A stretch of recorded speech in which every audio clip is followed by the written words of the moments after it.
It's the end of the day with Ray. Hello, my friends. Man, I got a special guest. You can see him on the screen clearly. Wes McArtor, the CEO and co-founder of NEXERA. It used to be called BEI. Wes, I got to tell you, I love the name change. You know, he changed the name because he wants to help the industry go to the next era. That's where all that's about.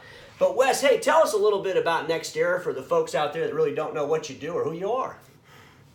Well, for 26 years, Ray, BEI Services was really created to establish what good looks like in the dealer channel from a service perspective. So as we built this business, it was about providing dealers a perspective of how their service departments were performing relative to other dealers servicing the same products.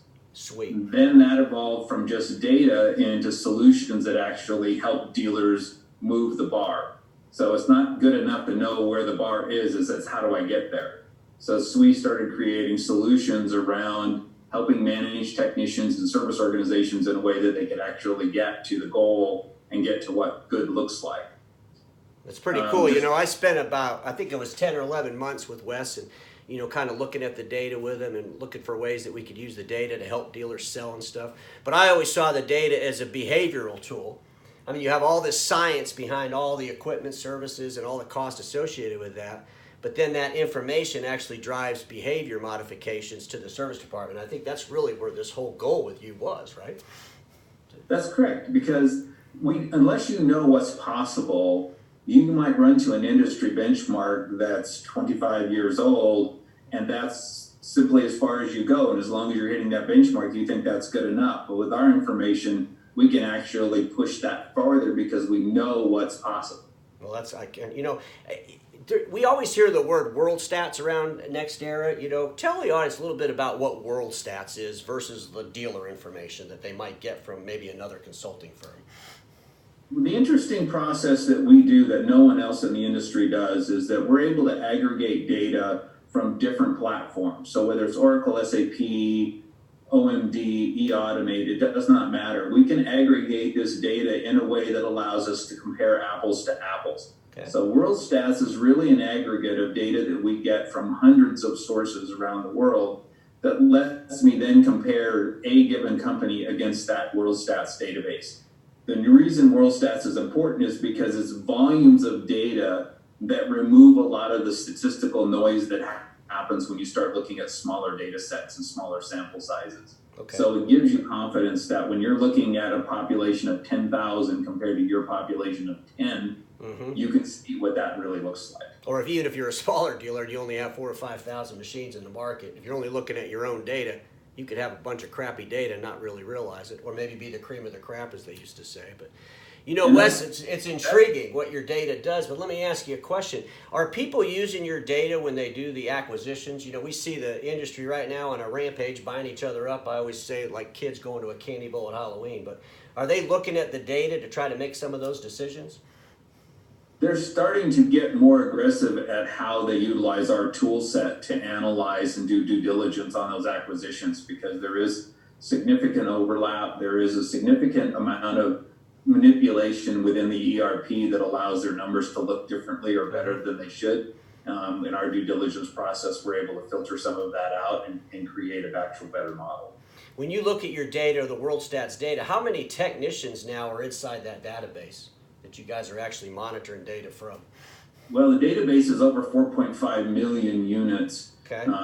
The technicians, because we're now looking at managed IT services as well as the imaging devices, is probably well over 30,000 technicians. Wow, that's unbelievable. So 30,000 technicians, and if you looked at the imaging side of things, you know, how many service calls are being generated in that base on a daily basis or a monthly basis? Do you have those numbers? Well, I'm looking at right now on average about 7.8 million calls a year. So you can distill that down to, you know, when you're looking at activity, obviously as we started transitioning to A4, a percentage of that population never has a service call, and when they do, it's only once or twice a year, where our traditional A3 products were having calls every month. So there you go, folks. I used this data a little bit when I started that A4 revolution, but I think my buddy here, Wes, just confirmed something, that A4s run a whole lot more efficient than A3s from a service perspective. Is that correct?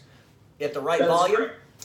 No, that's correct. If you compare like volume to like volume, especially at the low end of the scale, the A4s are significantly less service intensive. What do you think? I don't. You might not know this, but I always try to just bang my head sometimes trying to figure out why the dealers aren't moving more toward A4 if we know that it's a better experience for a customer because there's less activity.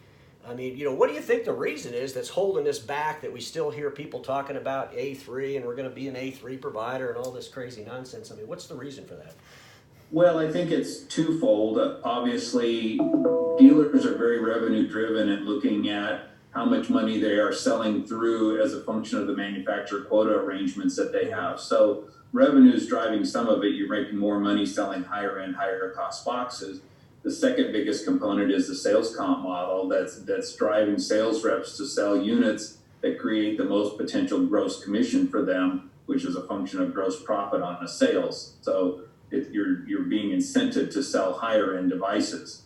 And I think that because the customer is hearing the exact same message from all 5 or 6 different companies in their marketplace, they don't hear anything different. They hear the exact same message from every one of those sales reps. So I always say that the disruption to the imaging channel really is a process built around A4, and I'm not quite sure that the legacy players are going to give that message. But I think there's other players that are looking into this space and looking at it hard. How do we go in there and disrupt that? I think there was I always have a problem with that word.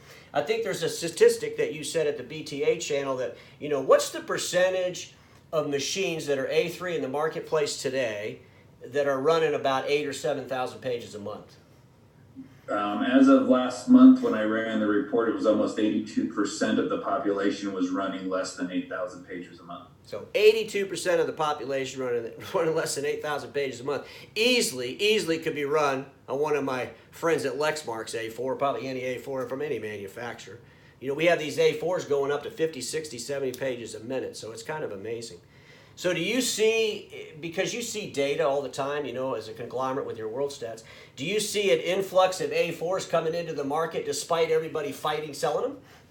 No, absolutely. As a percentage of our population, A4 eclipsed A3 actually the latter part of last year in our community. So as dealers started either acquiring A4 as a function of managed print or selling A4 directly as a function of their marketing effort, the pure population of A4s has now eclipsed A3. So it's amazing that we're adding more of this equipment into the customer's offices despite everything we're doing not to do it. Which means that we're probably doing it without a plan, which means we're probably doing it in a way that's costing us more money than we're probably leaving money on the table. The other thing I know that you're big on, and you guys started doing this, was this no meter. We had our friends over at Konica came out with a program about 1.5 years ago. We see some dealers around the community. Marco had a big publication where they're doing no meters on some of their equipment. So how is your data helping a dealer deliver equipment and its services without collecting a meter reading? Well, the interesting thing is, as everyone started looking at no meter billing, as particular, some of the manufacturers were basically doing what I would call an actuary table, where they were going, we kind of know what the volumes are going to be, and they'll ballpark a number and not make it very specific to a volume environment or what the customer is actually going to do with the device. Mm-hmm. I took a different tack and thought, if I could be more surgical and I could get a customer to agree and say, this is the volume I'm contracting with you to run, I could then start calculating out what actual costs would look like. And the key thing that I was after is that I knew toner was linear to page volume, okay, but the parts and labor is not. And too many dealers, when I talked to them about this process, were simply taking their retail CPC times a number, and that was their flat rate. That was their no meter rate.